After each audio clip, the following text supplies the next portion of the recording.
আসসালামু আলাইকুম। ওয়ালাইকুম সালাম, কেমন আছো? আলহামদুলিল্লাহ ভালো। আপনি কেমন আছেন? আমি আলহামদুলিল্লাহ ভালো আছি। তো পরীক্ষা চলতেছে। আসসালামু আলাইকুম ম্যাম। হ্যাঁ, ওয়ালাইকুম সালাম, কেমন আছো? আলহামদুলিল্লাহ ম্যাম, আপনি কেমন আছেন? রায়হান, আমি আলহামদুলিল্লাহ ভালো আছি। পরীক্ষা তো চলতেছে তাই না? তোমরা কেমন দিচ্ছ পরীক্ষা?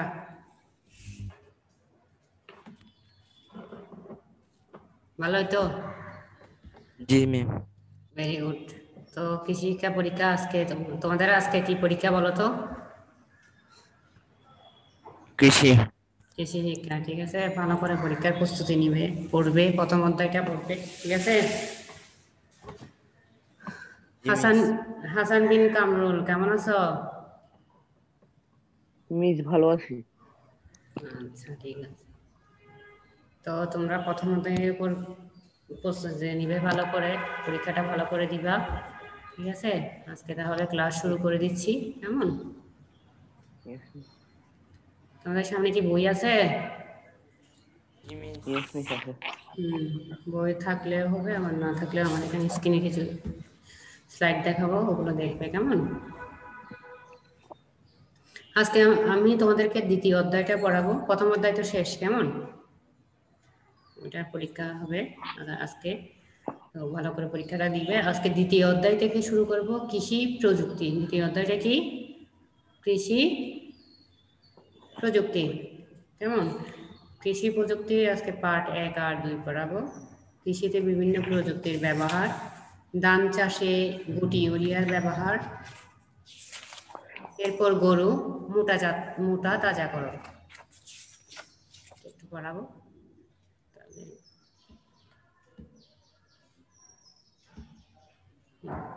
তোমরা স্ক্রিনে দেখতে পাচ্ছ? দেখা যাচ্ছে?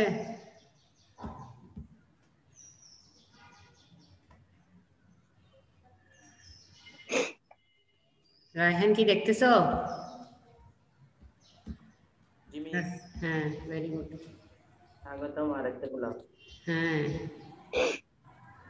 এরপর নিচের নিচের ছবিগুলো লক্ষ্য করো। এই যে দেখতেছো ছবিটা, দেখতেছো? খেয়াল করো ছবিটা কি দেখা যাচ্ছে। এখানে কিছু কৃষক একজন বসে আছে ল্যাপটপ নিয়ে দেখছো কৃষক ল্যাপটপ? হ্যাঁ, এরপর কি পাশে পাশে ছবি দেখতেছো? কি করতেছে? কৃষকেরা ধান চাষ করছে। হ্যাঁ, কৃষি ধান রোপণ করতেছে। তাহলে প্রযুক্তির মাধ্যমে, প্রযুক্তি উদ্ভাবন একটি কি চলমান প্রক্রিয়া। প্রযুক্তি উদ্ভাবন কি একটি চলমান প্রক্রিয়া। কৃষি প্রযুক্তি তো দিন দিন কি উদ্ভাবন হচ্ছে, কেমন? একটি প্রযুক্তি উদ্ভাবন হওয়ার পর এর ব্যবহার কিছুদিন ধরে চলে, পরে এর চেয়েও কি আরো উন্নত প্রযুক্তির উদ্ভাবন হয়। ধরো একটা প্রযুক্তি উদ্ভাবন করেছে, এরপর আরো একটা প্রযুক্তি আস্তে আস্তে কি উদ্ভাবন করা কি চলমান থাকে, যাতে কি উন্নত হয়। এটার চেয়ে কি আরো একটা উন্নত ধরনের প্রযুক্তি উদ্ভাবন করতে পারে, এরকম কি চলমান রাখে। মানুষ প্রয়োজন মোতাবেক এই উন্নত নতুন প্রযুক্তি কি করে গ্রহণ করে। প্রয়োজন মতে মানুষ কি উন্নত প্রযুক্তি, নতুন প্রযুক্তি গ্রহণ করে। যেমন কি সার একটি রাসায়নিক প্রযুক্তি। সার একটি কি প্রযুক্তি? রাসায়নিক প্রযুক্তি।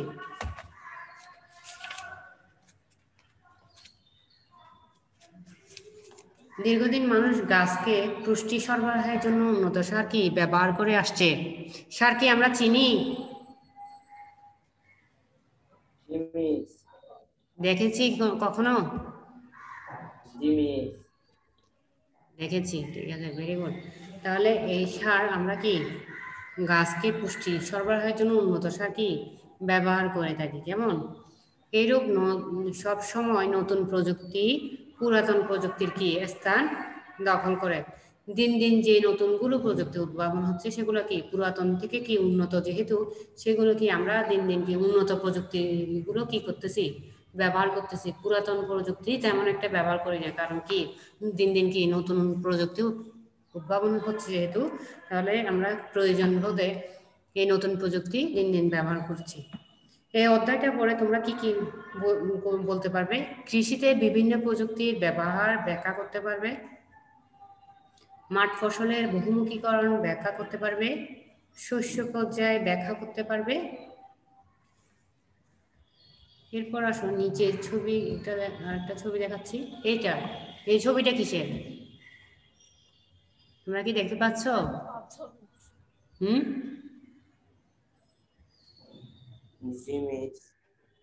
Yes, miss.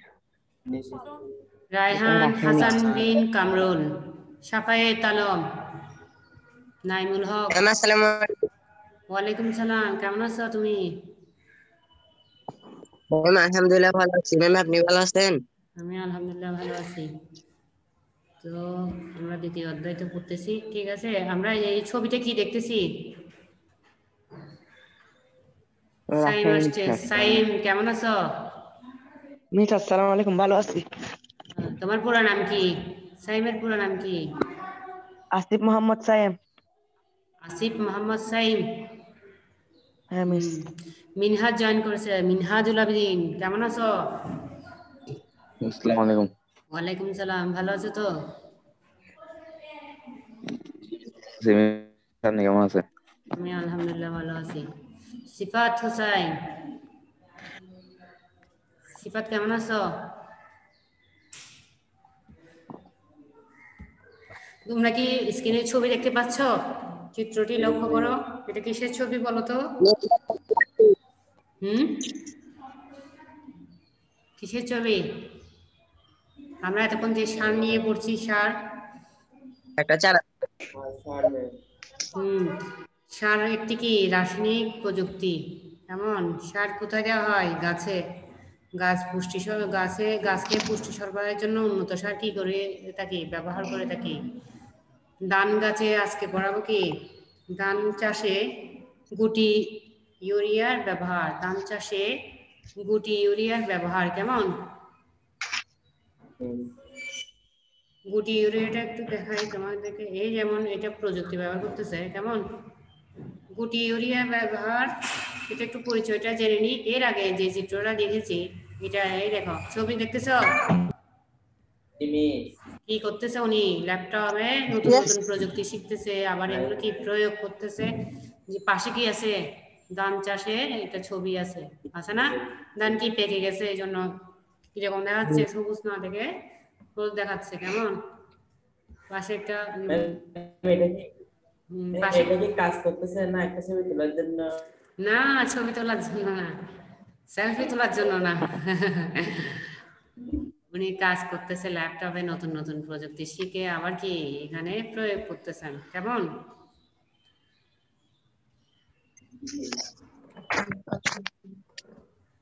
এরপর আসো, পাশের ছবি একটা দেখতেছো? পাশে কিসের ছবি দেখতেছো দেখি বলো তো?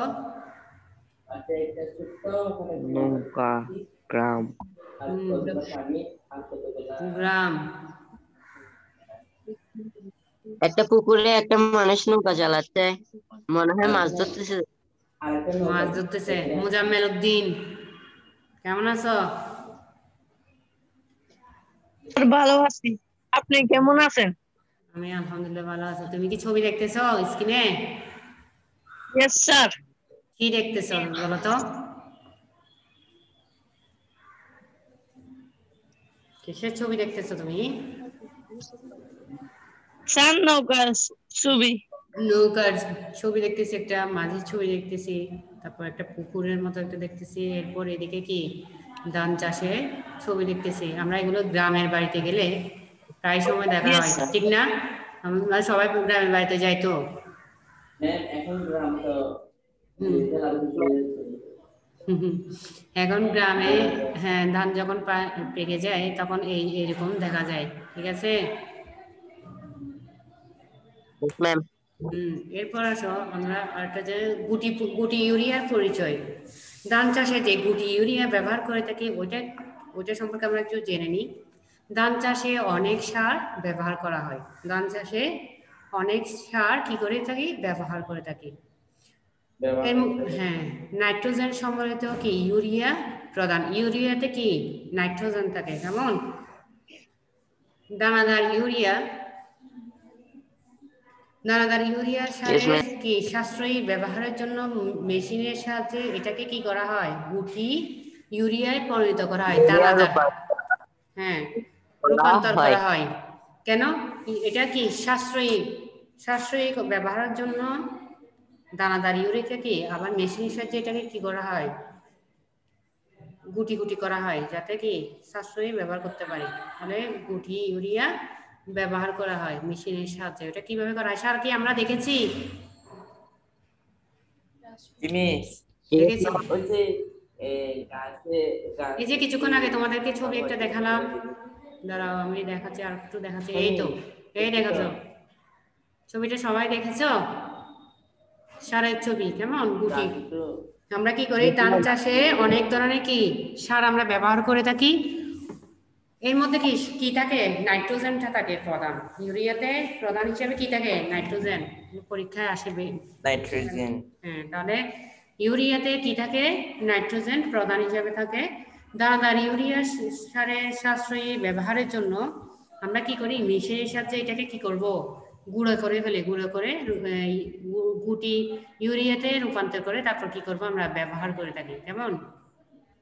এটা মেশিনের সাহায্যে গুটি ইউরিয়া রূপান্তর করা হয়। কেমন? এরপর গুটি ইউরিয়ার প্রয়োজনীয়তা, আমরা গুটি ইউরিয়া যেটা ব্যবহার করে থাকি ওইটা প্রয়োজনীয়তা, কি কি প্রয়োজন আছে আমরা একটু জেনে নিই। এখানে ছবিটি, এখানে একটা ছবি দেখতেছো, এটা কিসের ছবি? এটা হচ্ছে ধান চাষের ছবি। ধান অল্প পেকেছে, ঠিক না? আবার কাঁচা কাঁচাও আছে, কাঁচা কাঁচা। এদিকে একটু আবার চাষ, এদিকে অল্প অল্প আছে। কেমন? এগুলো একটু বাড়ছে, ছোট আর কি, তেমন মানে বড় হয় নাই, ছোট। তাহলে গুটি ইউরিয়ার প্রয়োজনীয়তা কি আমরা একটু জেনে নিই। প্রচলিত দানাদার ইউরিয়া ব্যবহারের অসুবিধা থেকে গুটি ইউরিয়া ব্যবহার প্রয়োজন দেখা যায়। তাহলে আমরা যে প্রচলিত দানাদার ইউরিয়া সারটা ব্যবহার করে থাকি ওইটার কি কিছু অসুবিধাও রয়েছে। কেমন? এই অসুবিধা থাকার কারণে এই অসুবিধা থাকার কারণে গুটি ইউরিয়াকে আমরা কি করি, প্রয়োজনে ব্যবহার করে থাকি। তাহলে দানাদারটা আমরা কম ব্যবহার করি, ওইটা থেকে দানাদার ইউরিয়াকে আমরা কি করব, মেশিনের সাহায্যে কি করে ফেলবো, গুটি গুটি করে ফেলবো। গুটি গুটি করে ওইটা গুটি ইউরিয়া ব্যবহার হিসাবে আমরা কি প্রয়োগ করব। তাই এখানে প্রথমে প্রচলিত দানাদার ইউরিয়ার সুবিধা অসুবিধা কি করা হবে আগে আলোচনা করে নিই। তাহলে দানাদার ইউরিয়া আমরা যে ব্যবহার করি, দানাদার ইউরিয়া তো চিনো, ইউরিয়া সার। কেমন? সার তো আমরা দেখেছি, তাই না? হ্যাঁ, যে দানাদার ইউরিয়া সারটা আমরা ব্যবহার করতাম আগে, এখন বেশিরভাগ কি গুটি ইউরিয়াটা ব্যবহার করে থাকি। মেশিনের সাহায্যে দানাদার ইউরিয়াকে আমরা কি করি, গুটি ইউরিয়াতে রূপান্তর করি। তাহলে দানাদার ইউরিয়া ব্যবহারের প্রথমে যে সুবিধাগুলো আছে সেই সুবিধাগুলো একটু জেনে নিই। দানাদার ইউরিয়া প্রয়োগ করা কি খুবই সহজ, প্রয়োগের সময় ও শ্রম কি লাগে, কম লাগে। প্রয়োগ করার সময় কি সময় অনেক কম সময়ে আমরা কি প্রয়োগ করতে পারি, আবার শ্রমও কি কম লাগে, অনেক কম শ্রম দিতে হয়। ঠিক আছে, পরিশ্রম কম হয়। গাছের মূল বা শিকড় ক্ষতিগ্রস্ত হয় না। গাছের যে মূলটা রয়েছে বা শিকড়, এগুলো কি হয় না, ক্ষতিগ্রস্ত হয় না। বাজারে সহজলভ্য বলতে বাজারে সবসময় কি পাওয়া যায়, সহজে পাওয়া যায় এগুলো। তাহলে এগুলো আমরা কি সম্পর্কে জেনেছি, দানাদার ইউরিয়া ব্যবহারের সুবিধা সম্পর্কে জেনেছি। কেমন? এরপরে আসো দানাদার ইউরিয়া ব্যবহারের অসুবিধা। দানাদার ইউরিয়া ব্যবহারের কি অসুবিধা, কি কি অসুবিধা আছে? দানাদার ইউরিয়া কিস্তিতে কয়েকবার প্রয়োগ করতে হয়। এটা কি কয়েকবার এই সার পানিতে মিশিয়ে দ্রুত গলে এবং চুয়ে মাটির নিচে গাছের শিকড় অঞ্চলের বাইরে চলে যায়। বৃষ্টি বা সেচের পানিতে এই সার সহজে হতে বেরিয়ে যায়। Hello ma'am. হ্যাঁ বলো। হ্যাঁ শুনছি, বলো। 5,000 কুইন্টালের বেশি। তাহলে দানাদার ইউরিয়ার অসুবিধা একটু বেশি। কি কি অসুবিধা এখন বলেছো? দানাদার ইউরিয়া কিস্তিতে কয়েকবার কি প্রয়োগ করতে হয়, কেমন? প্রয়োগ করতে হয়। এটা এই সার একবারে বাড়িতে একবারে কি হয় না, দ্রুত গলে এবং চুয়াই মাটির নিচে গাছের শিকড় অঞ্চলের বাহিরে চলে যায়। হ্যাঁ বৃষ্টি বা সেচের পানির সাথে এই সার সহজে ক্ষেত হতে বের হয়ে যায়। হুম এই সার ব্যবহারের অপচয় এবং খরচ বেশি হয়। বেশি হয়। Very good. তোর নাম কি যে, কে বলেছে এটা? রায়হান ভাই। Raihan, very good. তাহলে এগুলো কি অসুবিধা, এগুলো অসুবিধা। এই অসুবিধাগুলো থাকার কারণে আমরা কি গুটি ইউরিয়া ব্যবহার করে থাকি। তাহলে গুটি ইউরিয়া কি কি ব্যবহারে যে সুবিধাগুলো পেয়ে থাকি, ওই সুবিধাগুলো হচ্ছে কি কি? গুটি ইউরিয়া ফসলের এক মৌসুমে একবার ব্যবহার করা হয়। গুটি ইউরিয়াটা কি এক মৌসুমে শুধুমাত্র কয়বার ব্যবহার করা হয়? একবার, কেমন? একবার। আমরা কিন্তু দানাদার ইউরিয়াটা কি একবার ব্যবহার করি না, কিস্তিতে কয়েকবার কি ব্যবহার করে থাকি। তাহলে গুটি ইউরিয়া ব্যবহারে অনেক সুবিধা রয়েছে। গুটি ইউরিয়ার ব্যবহারে 20 থেকে 30 ভাগ কি থাকে, 30 ভাগ নাইট্রোজেনে নাইট্রোজেন সাশ্রয় হয়। গুটি ইউরিয়া ধীরে ধীরে গাছকে কি করে, নাইট্রোজেন সরবরাহ করে। এটা আস্তে আস্তে ধীরে ধীরে করে। গুটি ইউরিয়ার ব্যবহারের ফলে ফলন 15 থেকে 20 ভাগ বৃদ্ধি পায়। Very good. তাহলে এখানে গুটি ইউরিয়া ব্যবহারে যদি কি অনেকগুলো অনেক কি ফলনটা কি বেড়ে যায়, আস্তে আস্তে বেড়ে যায়, যেমন 15 থেকে 20 ভাগ বৃদ্ধি পায়। তাহলে এই বৃদ্ধি পাওয়ার কারণে ফলন কি অনেক বেশি আমরা ফলাতে পারি। গুটি ইউরিয়ার ব্যবহার কি অনেক বেশি, কেমন? সাফায়েত আলম, দেখি সাফায়েত আলম বলো তো কি কি সুবিধা আছে? গুটি ইউরিয়ার ম্যাম? হ্যাঁ হ্যাঁ, গুটি ইউরিয়া ব্যবহারের সুবিধা সমূহ একটু বলো তো। তোমাদের বইও আছে 16 গুটি পৃষ্ঠা। গুটি ইউরিয়া ফসলের এক মৌসুমে একবার ব্যবহার করা হয়। গুটি ইউরিয়া ব্যবহারের 20 থেকে 30 ভাগ নাইট্রোজেনের সাশ্রয় হয়। গুটি ইউরিয়া ধীরে ধীরে গাছকে নাইট্রোজেন সরবরাহ করে। গুটি ইউরিয়া ব্যবহারের ফলে 15 থেকে 20 ভাগ বৃদ্ধি পায়। Very good Safayet.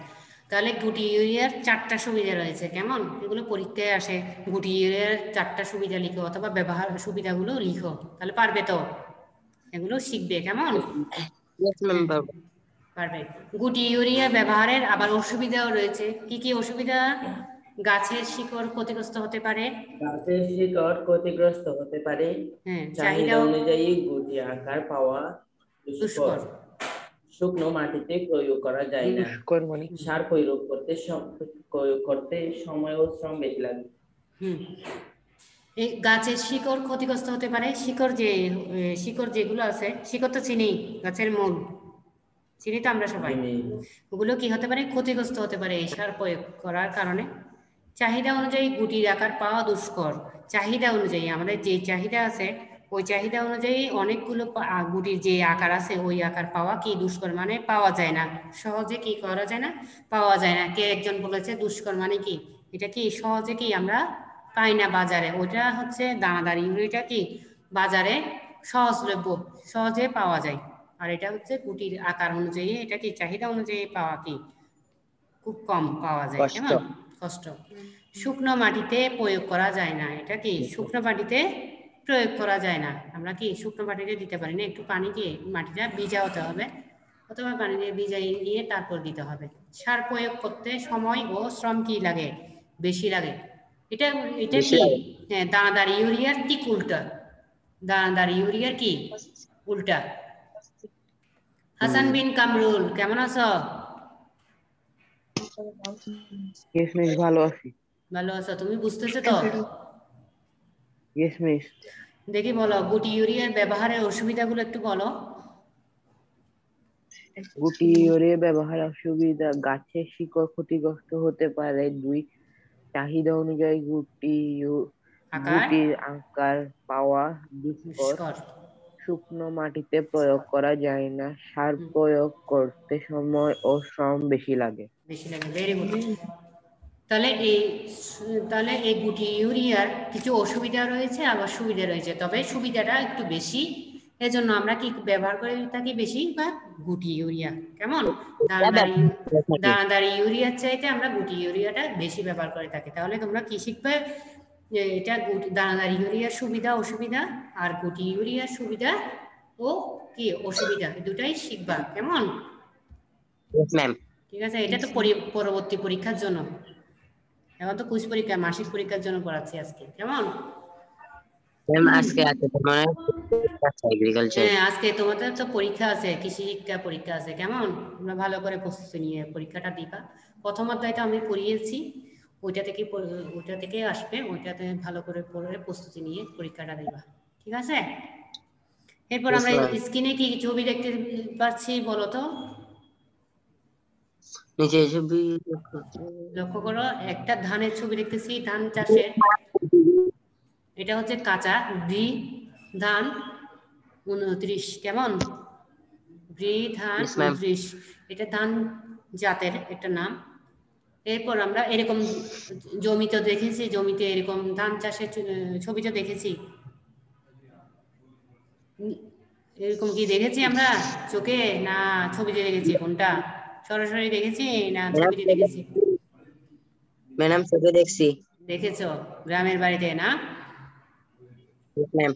Very good. তারপরে এদিকে আছে ধান চাষ, এটা হচ্ছে কাঁচা, ধানগুলো কাঁচা, এগুলো হচ্ছে কি পেকেছে। কেমন?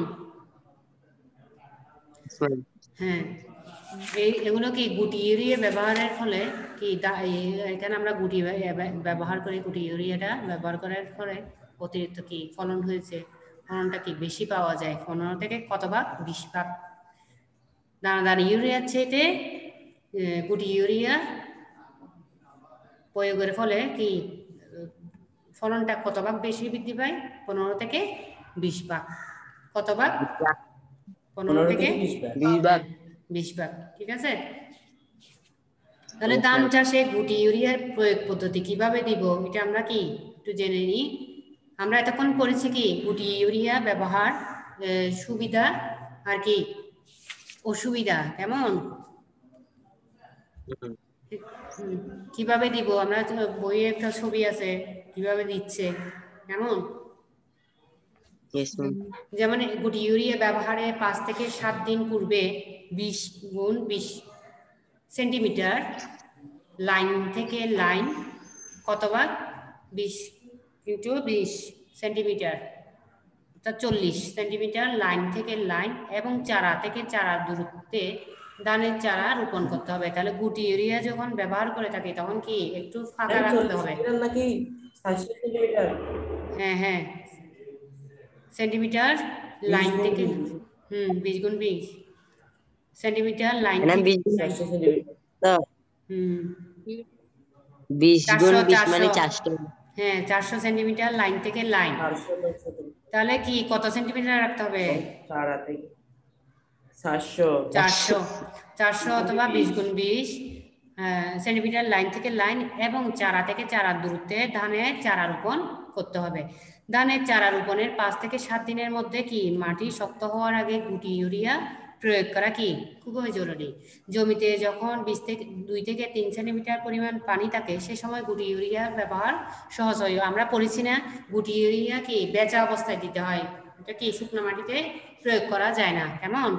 তাহলে মাটিতে যখন জমিতে যখন 2 থেকে 3 সেন্টিমিটার পানি থাকবে তখন আমরা কি গুটি ইউরিয়াটা ব্যবহার করতে পারবো। কেমন? গুটি ইউরিয়ার ওজন বিভিন্ন রকম হতে পারে, যেমন 0.9 গ্রাম, 1.8 গ্রাম এবং 2.7 গ্রাম বিভিন্ন ওজনের হতে পারে। কেমন? ওজন অনুযায়ী ধান খেতে ব্যবহারের মাত্রা কি নির্ধারণ করতে হয়। তাহলে কি অনুযায়ী ধান খেতে নির্ধারণ করতে হয়? ব্যবহারের ওজন অনুযায়ী। কেমন? হ্যাঁ, নিচে একটা ছবি দিয়েছে, ওইটাও কি ছবিটা আমরা কি দেখতে পাচ্ছি, যেমন কি একটু কি ওই ফাঁকা করে রাখছে না, যেমন 400 সেন্টিমিটার বা 20 সেন্টিমিটার লাইন থেকে লাইন একটু দূরত্বে রেখে চারাগুলো রোপণ করতে হয়, যাতে কি গুটি ইউরিয়া ব্যবহার করাটা কি সহজ হয়। কেমন? যেমন প্রথম লাইন শেষ করে দ্বিতীয় লাইনে, তৃতীয় লাইন শেষ করে চতুর্থ লাইনে গুটি ইউরিয়া পুঁতে দিতে হবে। গুটি ইউরিয়া কিভাবে দিতে হবে? প্রথম লাইন শেষ করে কি আমরা লাইনের একটা ছবি দেখতেছি, কোথায়? বইয়ে দেখতেছে সবাই? হ্যাঁ, লাইন করে রোপণ করেছে না ধান চারা? তাহলে ওখানে আমরা কিভাবে প্রথমে লাইনটা শেষ করে দ্বিতীয় লাইনে যাব, দ্বিতীয় লাইনটা শেষ করে তৃতীয় লাইন, তৃতীয় লাইন শেষ করে চতুর্থ, এইভাবে সিরিয়ালে গুটি ইউরিয়া কি করতে হবে? পুঁতে দিতে হবে। কেমন? বুঝছো তো গুটি ইউরিয়াটা? তাহলে এখানে বেশি পরীক্ষায় আসে গুটি ইউরিয়ার সুবিধা অসুবিধা, তারপর হচ্ছে দানাদার ইউরিয়ার সুবিধা আর অসুবিধাগুলো শিখবে। কেমন? আর ধান চাষে গুটি ইউরিয়ার ব্যবহার সম্পর্কে শিখবে। এরপর আসো পার্ট 2-এ যাও। তোমাদের মেন বইয়ে হচ্ছে 18 পৃষ্ঠা। গরু মোটা তাজাকরণ। কেমন? সাফায়ে তালমকে আমি দেখতেছি। এরপর আমি একটু কিছু স্লাইড দেখাচ্ছি, দেখি।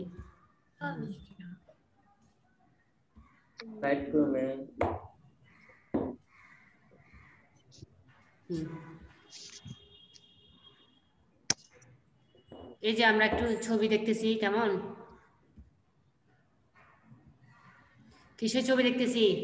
ছবিতে কি দেখতে পাচ্ছ? এই যে দুইটা গরু দেখতেছি। চাষি কি হ্যাঁ, তারপর আসতেছে না ছবি? ছবি আসতেছে না? না, এখন স্ক্রিন শেয়ারিং হচ্ছে। দেখেন লেখা আছে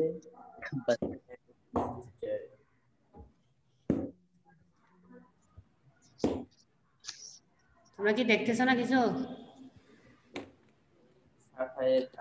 ম্যাম কিছু দেখা যায় না? আচ্ছা, ইয়েস ম্যাম। ঠিক আছে, আমরা পার্ট 2-এ চলে যাই। গরু মোটা তাজাকরণ। আমাদের দেশে, আমি ছবি পরে দেখাবো। স্ক্রিনটা কি নেটের প্রবলেম, কিসের সমস্যা হলো দেখা? তোমরা দেখতে পাচ্ছ না? Screen sharing. হ্যাঁ, এখন তো দেখা যাচ্ছে।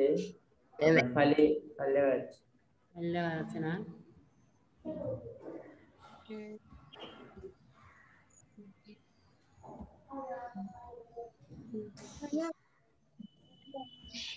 এখন দেখা যায়?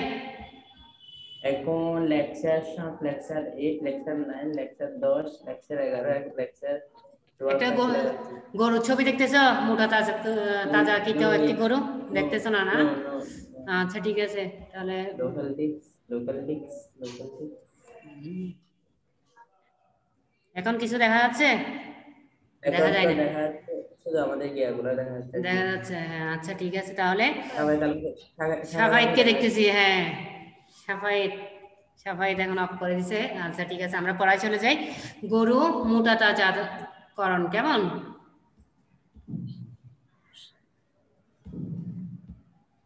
আমাদের দেশে হ্যাঁ, মোটা তাজাকরণ কিভাবে? আমাদের দেশে ধানের ও শাকসবজি উৎপাদন বৃদ্ধি পেলেও পশু সম্পদের উন্নতি তেমন কি হয়নি। কেমন? একটা কথা মনে রাখা দরকার যে পশু সম্পদের উন্নতি না হলে জনগণকে প্রয়োজনীয় আমিষ সরবরাহ করা যাবে না। কেমন? আমরা কি গরু থেকে কি গরুর মাংস কি আছে? আমিষ, প্রোটিন। কারণ আমাদের কি একজন মানুষের দৈনিক কত 120 গ্রাম মাংসের প্রয়োজন হয়। তাহলে কি একজন মানুষের কয় গ্রাম মাংসের প্রয়োজন হয় বলো তো? 120 গ্রাম দৈনিক। কিন্তু একটি পরিসংখ্যানে দেখা যাচ্ছে বর্তমানে বাংলাদেশের মানুষ দৈনিক মাথাপিছু 20 গ্রাম মাংস খেয়ে থাকে।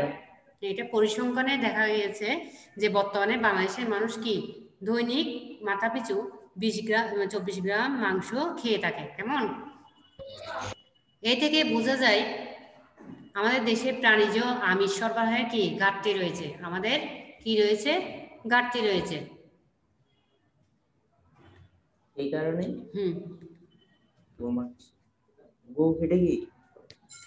এই কারণে গো মাংসের সরবরাহ বৃদ্ধি করা উচিত। গরুর মাংসের সরবরাহ বৃদ্ধি করা কি উচিত।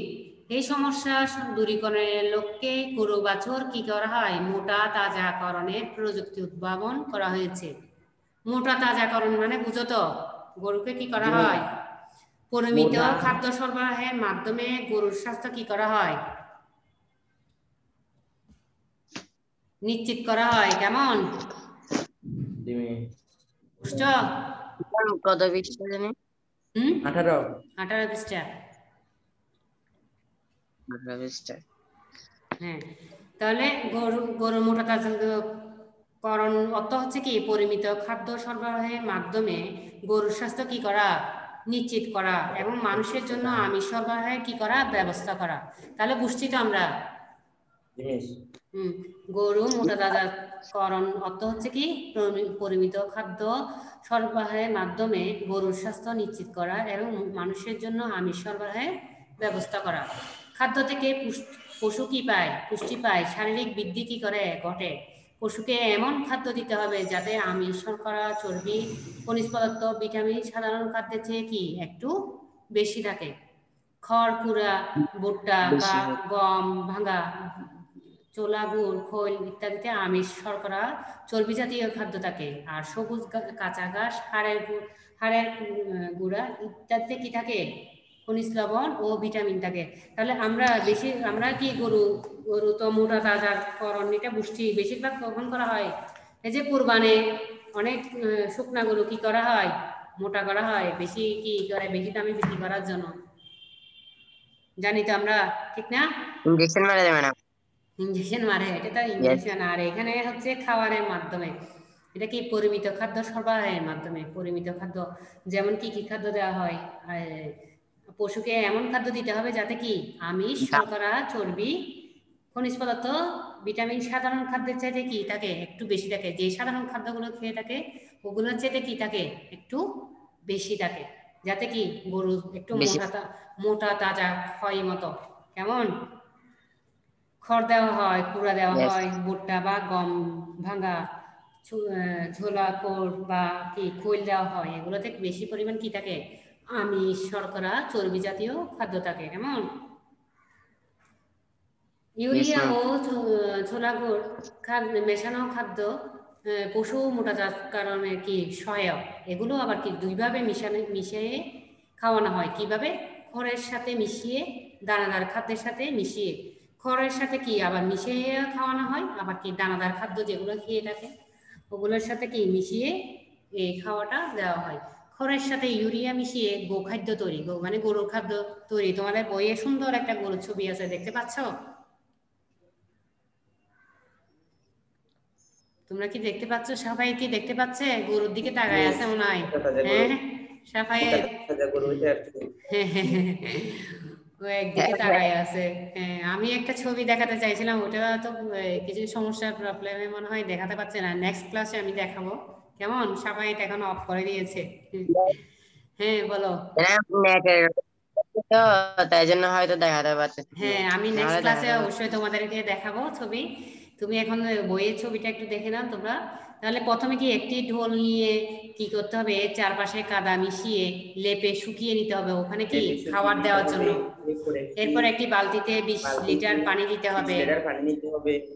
এই পানিতে 1 কেজি ইউরিয়া দ্রবণ তৈরি করতে হবে। 20 কেজি খড় ডোলের মধ্যে অল্প অল্প করে ইউরিয়া দ্রবণ কি করতে হবে? ছিটিয়ে দিতে হবে।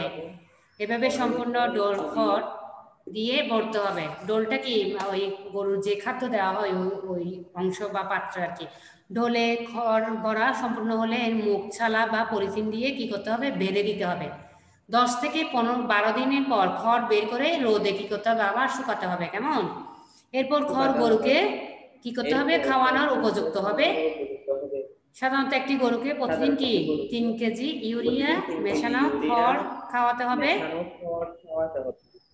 খড়ের সাথে দৈনিক 300 থেকে 400 গ্রাম ঝোলা গুড় মিশিয়ে দিতে হবে। তাহলে এগুলো কি? খড়ের সাথে ইউরিয়া মিশিয়ে গোখাদ্য তৈরি। কেমন? আমরা তো পারবো। পারবো? ঠিক আছে, তাহলে আজকে এতটুকুই। আজকে আমরা কি কি পড়েছি বলো তো একটু? দ্বিতীয় অধ্যায়টা পড়েছি কেমন? দ্বিতীয় অধ্যায়টা কৃষি প্রযুক্তিটা পড়েছি। বিভিন্ন প্রযুক্তির ব্যবহার। কৃষি প্রযুক্তি, ধান চাষের গুটি ইউরিয়া ব্যবহার। হ্যাঁ, গুটি ইউরিয়াটা পড়েছি। ধান চাষে গুটি ইউরিয়াটা আমরা কেমন করে ব্যবহার করব, কিভাবে প্রয়োগ করব, এটা সম্পর্কে আমরা জেনেছি। এরপর গুটি ইউরিয়ার প্রয়োজনীয়তা সম্পর্কে জেনেছি। দানাদার ইউরিয়া, আমরা যে সচরাচর দানাদার ইউরিয়াটা ব্যবহার করি ওটার কিন্তু অসুবিধাটা একটু বেশি। হ্যাঁ, অসুবিধা যেহেতু বেশি সেজন্য আমরা কি দানাদার গুটি ইউরিয়াটা কি করব, ব্যবহার করে থাকি বেশিরভাগ। কেমন?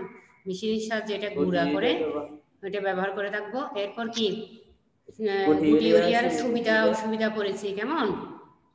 ধান চাষে ইউরিয়ার প্রয়োগ পদ্ধতি। তারপর ধান চাষে গুটি ইউরিয়ার প্রয়োগ পদ্ধতি পড়েছি।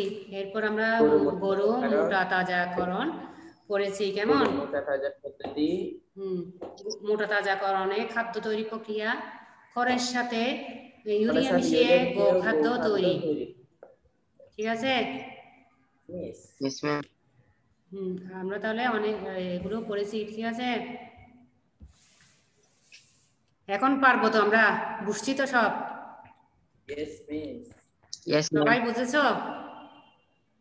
মুজাম্মেল, হাসান বিন কামরুল, মিনহাজ, তারপর হচ্ছে সোয়াদ, সাফায়েত, রায়হান, বুঝেছো? ঠিক আছে, তাহলে এগুলো ভালো করে, হ্যাঁ ভেরি গুড, এগুলো ভালো করে পড়বে তোমরা, বাসায় চর্চা করবে, আবার শিখবে। কেমন?